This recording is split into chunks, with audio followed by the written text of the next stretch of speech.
Welcome to Almanac North. I'm Maria Hewitt. And I'm Brett Scott. Tonight, we're going to take a look at the upcoming high school hockey season right here in the Northland. That's coming up, but first, in Grand Rapids, Minnesota, a long-awaited recognition is finally coming to a fallen hero. Next Wednesday, Corporal Norris Brendan, a Marine from Talmoon who gave his life in the Vietnam War, will receive the Silver Star for his acts of bravery.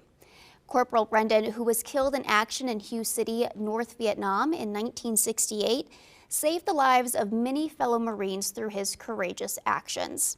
After years of dedication, his comrades have worked to ensure his heroism is formally honored. The ceremony will take place Wednesday, November 20th at 4 p.m. at VFW Post 1720 in Grand Rapids, where Brendan's family will receive the Silver Star presented by his comrade Frank Eversole alongside others who served with him. This tribute to Corporal Brendan is not only a reminder of his sacrifice, but also a testament to the commitment of his fellow Marines. A dinner will follow the ceremony at Post 1720, located at 1212 Northwest 4th Street in Grand Rapids.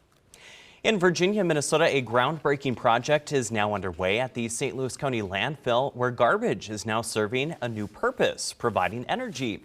County leaders are celebrating the state's first landfill geothermal field with a ribbon-cutting ceremony on Tuesday.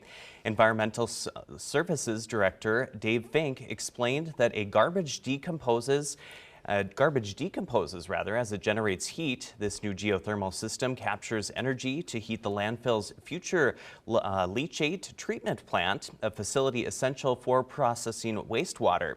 The landfill's newest 10-acre cell is equipped with a special liner and coils to capture heat from the waste, which can reach up to 120 degrees.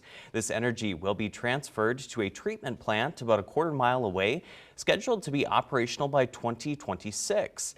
The project, with a $3 million price tag, added only $33,000 for the geothermal component. It's expected to pay for itself within the first year. County leaders hope this will serve as a model for waste management across Minnesota, especially with a new facility planned for Canyon. St. Louis County Board Chair Keith Nelson praised the project, emphasizing the county's responsibility to protect local water quality. The new plant will help treat leachate liquid runoff from landfills, which can carry dangerous forever chemicals like PFAS. While others question the cost of doing something, Nelson said, "We're asking, what is the cost of not doing something?" This innovative approach not only tackles waste, but also prioritizes environmental stewardship in St. Louis County. A local company is being recognized for its commitment to veterans. Superior Water, Light and Power, a subsidiary of Elite, has received the silver certification in the 2024 Vets Ready Employer Initiative by Wisconsin's Department of Workforce Development. This award honors Wisconsin employers who go above and beyond to support veterans and their families. DWD Secretary Amy Pahacek commended the company, noting that veterans bring invaluable experience to the workforce. She praised Vets Ready employers for their dedication to employing and supporting veterans, giving them a competitive edge in recruitment and retention. This is the first time Superior Water, Light and Power has received this recognition. Company President Rob Sandstrom expressed pride in the award, emphasizing that supporting veterans is a key part of the company's culture. He highlighted the natural fit veterans have in the energy and water industries, which require 24/7 commitment and readiness. The Vets Ready initiative encourages employers to build support systems within their workplaces for veterans and their families. Superior Water, Light and Power certification in the large employer category places them among 22 honored businesses this year. Awardees will be recognized by Wisconsin's Department of Workforce Development, and their Vets Ready status will be featured on jobcenterofwisconsin.com. Superior Water, Light and Power sister companies, Elite Minnesota Power and Elite Clean Energy, have also been recognized for their support of veterans with yellow ribbon status in Minnesota. Now, before we join our first guest, we join Dennis Anderson for a special report from Denny's Desk. Denny? Hello, friends, and welcome to Denny's Desk. This past Monday, we paused as a nation to honor those who have served with bravery and dedication, and those are our veterans. Here in the Northland, where many families have deep roots in military service, Veterans Day holds a special place in our hearts. Our region has a rich and a proud military history, spanning from the Civil War to present-day conflicts. On Monday, Duluth held its annual Veterans Day ceremony at the St. Louis County Depot's Great Hall. Community members gathered for patriotic music, inspiring words from Mayor Roger Reinert, and a screening of upcoming PBS North documentary Cold War Secrets of Northern Minnesota. It was a reminder of the sacrifices that veterans have made and continue to make for our freedoms. But honoring our veterans extends beyond one day a year.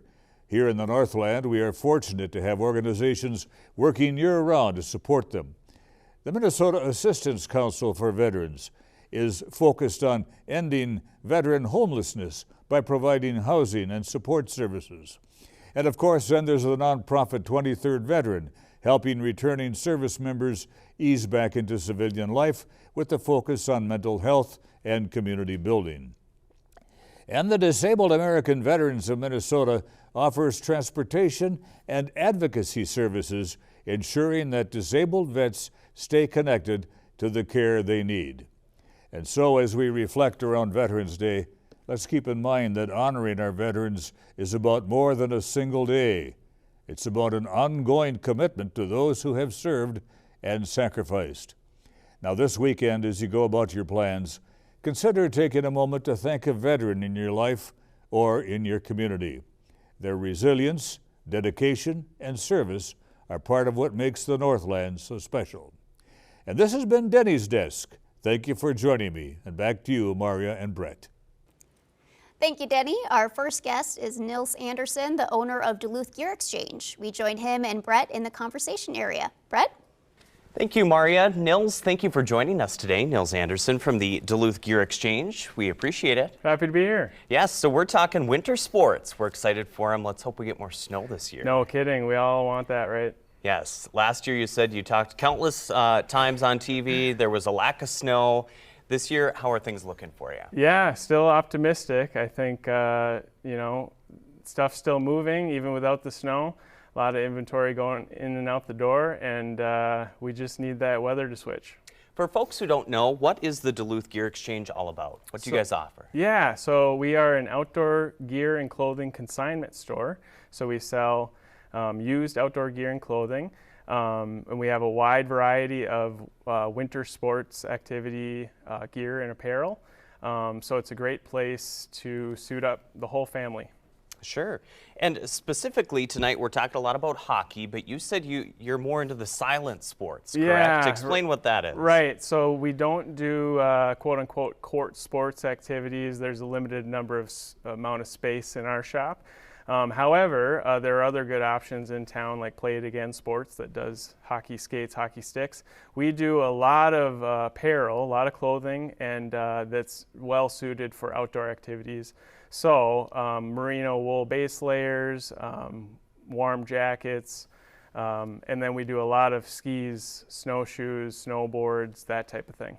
Sure, definitely. You mentioned pond hockey as well. Yeah, It's absolutely. getting colder, so hopefully we can enjoy that ice time a little bit more. What is the importance of the Duluth Gear Exchange here in the community? Yeah, it's really become quite the community hub. We have over 3,600 folks consigning with us, so dropping their items, used items off. We process them, put them out on the floor, and then split the profit. And so as a result, a lot of folks consign and then also shop at our store, and it has become a great space, community space for people to come through, and especially if you have kids that are growing all the time, it's a great place to stop and drop off last year's clothing and gear, and then suit them up for next year. Right, so you have everything from probably babies up to adults. Absolutely, yep. That's a little great. bit of everything. Sure. So you're celebrating an anniversary coming up, correct? Yeah, next week is 5 years that we've been open, which is a milestone, so we're really excited about that. Yeah, that's wonderful. 5 years in business. What are you excited for the future of the Duluth Gear Exchange? Well, the immediate future, snow would be awesome. Our kind of bread and butter in the winter months is cross-country skis. We do alpine skis as well, but a lot of people are just trying to get outside, right? It's hard to enjoy the winter if you can't get outside. If you're stuck inside all winter, That's not great. So cross-country skiing is one activity of many that's really fun, and anyone can do it. And we're a great affordable option. We do ski sizing, a camber test to make sure they're a good fit. And yeah, it's just fun to be a resource. I was just going to ask about advice for someone who maybe hasn't cross-country skied before or snowshoed or even played pond hockey. Is that available at your shop? Yeah, I mean, I wouldn't say I'm an expert in any one thing, but we have a collection of folks on staff who have their varied interests and kind of resident experts in certain activities. And so, yeah, I think we're a great resource among many in the community. We have some great ski shops in town and bike shops, and folks that if we don't know the answer, we can point you to the right direction. What is that community of businesses like in the region? Are you all working together for one mission? That's certainly how it feels. I mean, we don't have everything at the Gear Exchange. Of course, if you're looking for a specific model of ski or jacket, it might not be the spot, right? We can't predict what will come in the door on consignment. However, what we have to offer, of course, is great prices. If you're prioritizing buying used, we're an excellent option for that. Keep things in a cyclical economy. But then Continental, Ski Hut, these are great options if you're looking for a specific ski or model of product. Trail fitters, if you're looking for camping gear, specific clothing. So yeah, we have a great community of options, and I think we all are working together, referencing each other and sending folks to the right space. That's great to hear. So many people may be cleaning out their closets right now or going through the garage getting ready for winter. What if they're kind of on the edge of donating something or consigning something? What would you say? I would say you can always give us a call or shoot us an email, and we can pretty quickly tell you if it's something that has value in our space or not. Of course, because we haven't had snow and really cold weather quite yet, stuff isn't moving like it would if those conditions were just right. So we have a full store at the moment, but that being said, there's always gaps. Once there's snow on the ground, the snowshoes will fly out the door. So it can't hurt to give us a call. Sure. And you also mentioned zipper repair. Yeah. Tell us a little bit about that. It's hard to find. Yeah, so I go. It's kind of two operations in one. I go by Zipper Fixer, and I have a lofted sewing area in the back of the shop. Oftentimes, what I find fails first is the slider, the part that goes up and down, and that's often a quick fix, especially on a jacket. I can usually get it back to you in a couple minutes if that's all that's going on. I also sew zippers into jackets and backpacks and tents. So yeah, I find people are very excited to get their zipper fixed and get it back in action. Jackets in particular this time of year, it's not super functional if it doesn't have a working zipper. So Right, exactly. So that can ruin your winter. Yeah, often I hear it's been sitting in the closet for 2 years, and hopefully I can get it back to you pretty quick. Yeah, I think I've outgrown a few of my jackets. Can you make them bigger? Yeah, Is that a possibility? I'm not your guy. No? So your main goal for this winter, what is it? To get outside. Someone recently mentioned, don't put the bikes away until there's snow on the ground, or even then, if you have a fat bike, you can keep on biking. But my goal is to just keep getting outside, no matter the conditions. We live in Duluth despite the weather, right? Yeah. And so getting outside is my goal, and I'm sure I'm not alone. No, we want to be outdoors with some snow this year. Yeah, hopefully. Nils Anderson, thank you so much for being with us. Thanks so much for having me. Yeah. Up next is Maria with Duluth Denfeld East Icebreakers girls head coach Alicia Randall, joined by May McCall.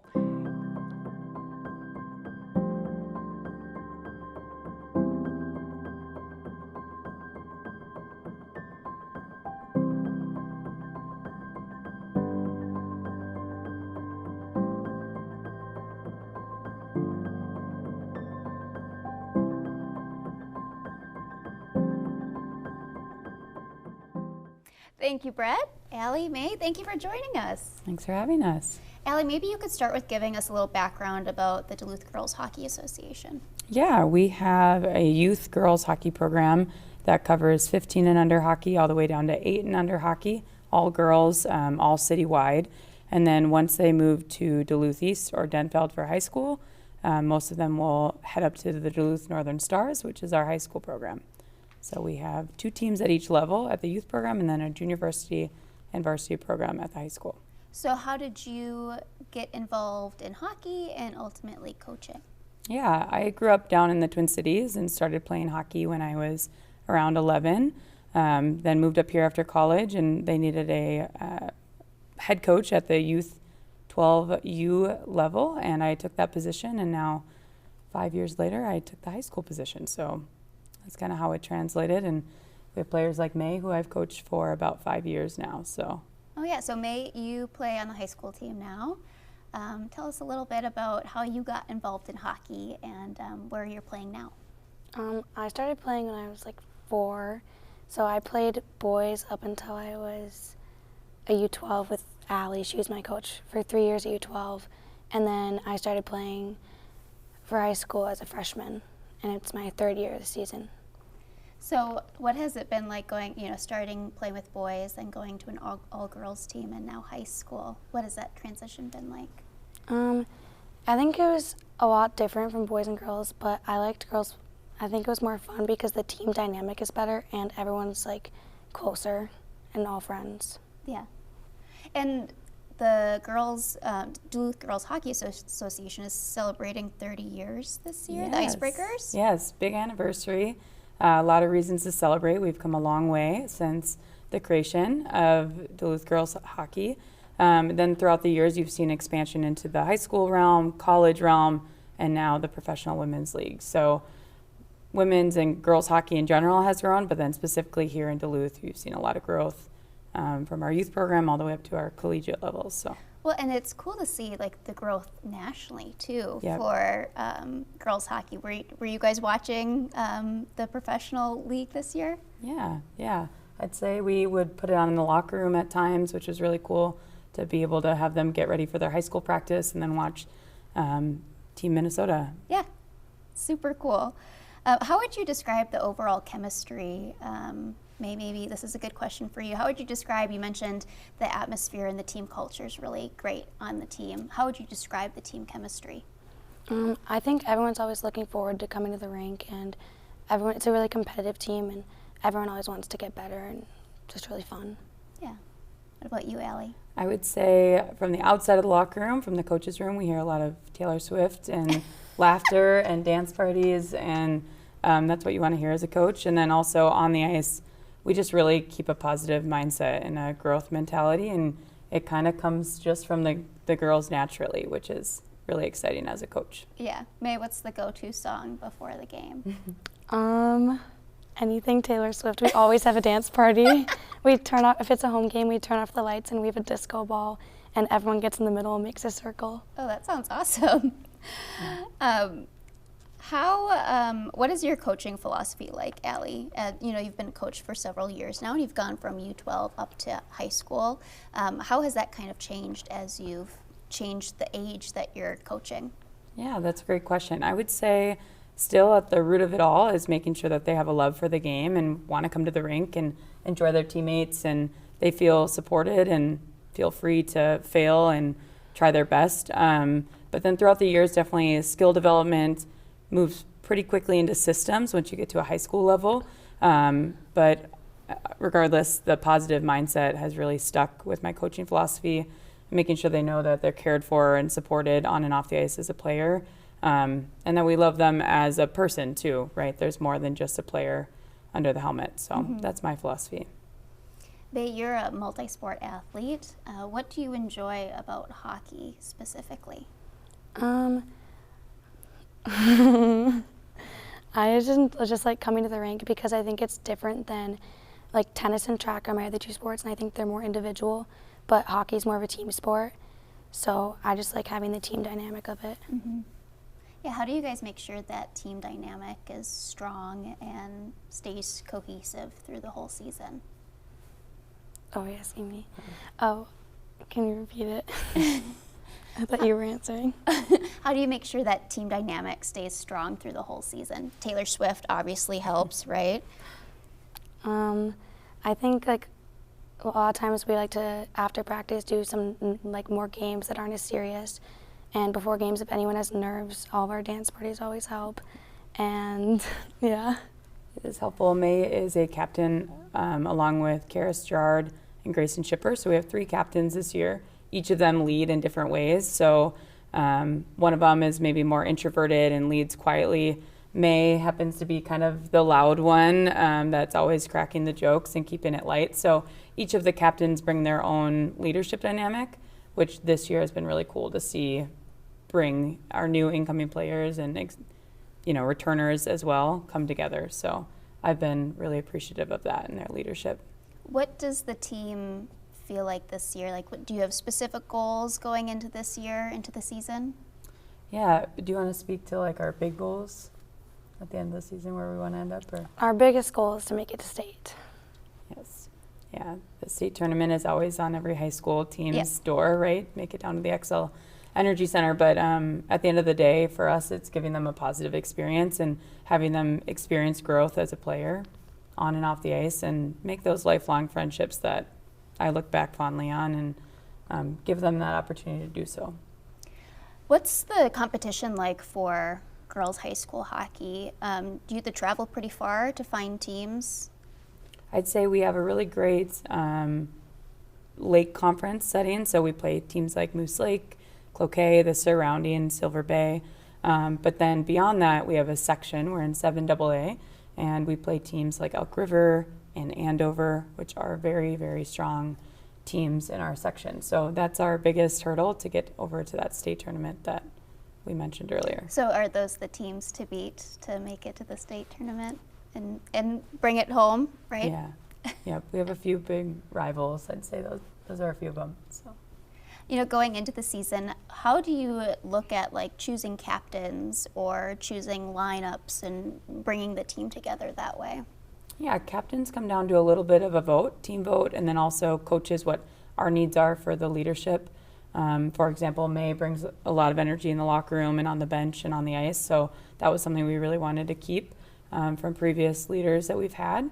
But as far as lines, we're a fairly young team, so we're still kicking those all out. But yeah, we kind of trial by error at times. Mm-hmm. May, you were with the Icebreakers, the younger team, right? And now you're with the Northern Stars. What do you think makes those teams and the Duluth Hockey Association, the Girls Hockey Association, special or unique? I think it's special because they're all kind of connected. Like, we do a lot of volunteering, and like I'll go help out with an 8U practice. And I think that's really cool because then they can see like what they want to be when they're older.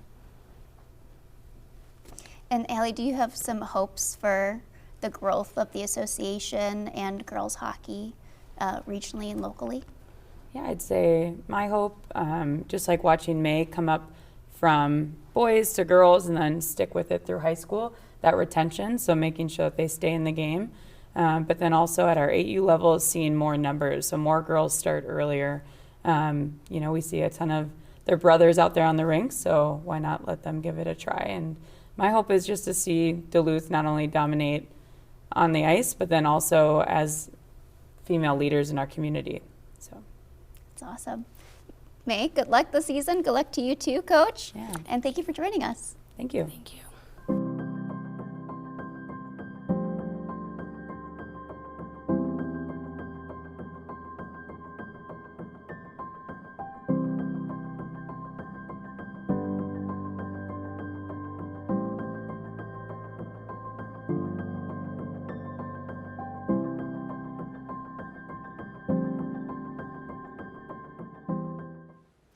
Before we go, let's take a look at what you might be up to this weekend. On Saturday from 5 to 8:30 p.m., University of Wisconsin Superior students prepare various international dishes at the World Kitchen Cooking Demonstration. Attendees can enjoy international foods and meet others from different countries while learning how various dishes are prepared. The event is held at the Pilgrim Lutheran Church in Superior. Tickets are available at the door, $10 for adults and $5 for children 6 to 12. And in Hayward, get ready for winter with the Hayward United Soccer Club. The club is hosting a ski and equipment swap at the Hayward Wesleyan Church from 7:30 a.m. until noon. You can buy or sell equipment to get ready for the snow this season. More information about the swap is available online. And finally, the Festival of Trees is at the deck. The festival is 9 a.m. until 5 p.m. on Saturday and 10 a.m. to 3 p.m. on Sunday. With over 150 gift vendors, food and beverages, pictures with Santa, an auction, and live music, there's something for everyone. More information is available online. That's it for this week's show. Make sure you go out and enjoy your weekend. For everyone here at Almanac North, I'm Brett Scott. And I'm Maria Hewitt. Thank you for joining us. Good night.